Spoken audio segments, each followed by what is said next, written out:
All right, the audio's on, talking with Eva, doing a comparison reading between Hawaii and Florida. It's Maui, the island that you're on now? Yeah.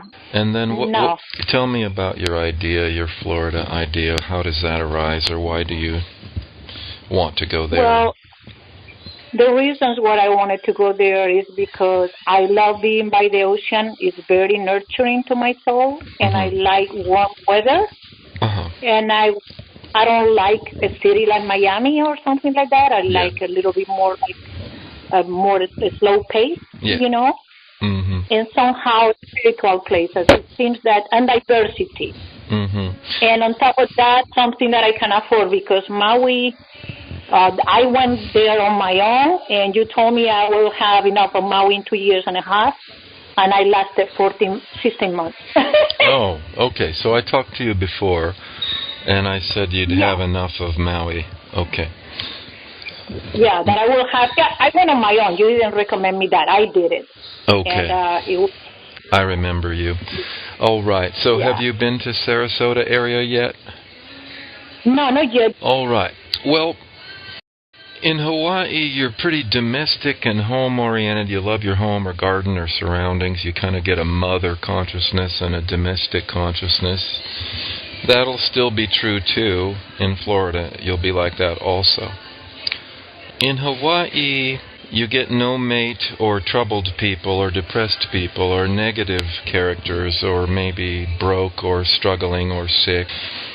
In Hawaii, you get all that you mentioned. you get either no best friend or someone who's busy a lot or trouble or needs you a lot, or maybe they need money or they're sick or it's a kind of a bad house of marriage there.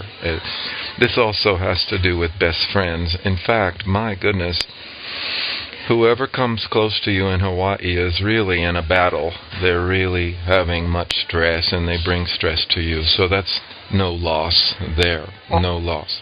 Right on point, Julian. All of the above that you mentioned it happened. Right on point, I swear. Even asking me for money, yes. Yeah. It's extraordinary how troubled or stressed out they are. In Sarasota brings strong male friends that are kind of masculine and independent and old school and probably sexy, let's say.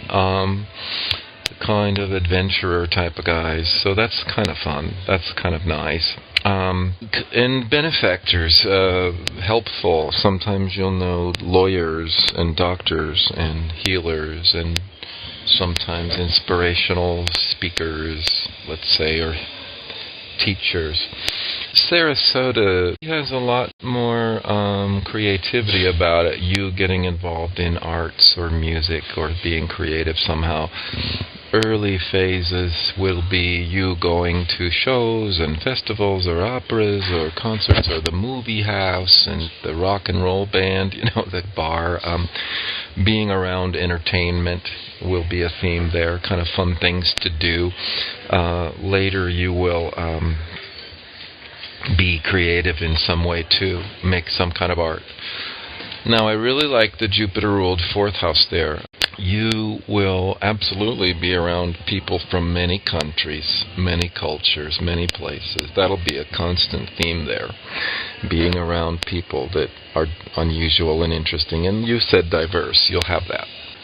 Okay. This Jupiter-ruled fourth house in Florida also will tend to give you some nice housing themes most of the time, where you have a spacious home or a good deal or cheap home or something like that. But I have to warn you that the first year is not like that so much. So this year, 2018, you'll find fault with your home now and then, or not like it, or it's not big enough, or it's not in a nice enough area. You also will find fault with Florida and complain about Florida a little bit and think, oh, maybe you saying there's not enough culture here, blah, blah. This is just because this year Saturn's kind of polluting your fourth house a few times this year, in that area in Florida. You'll feel that way in April. You'll feel that way complaining a bit in November and December. Now, after December 2018, you're through that, and you'll end up liking Florida more and more and more over the years. If you were unhappy with your home or house,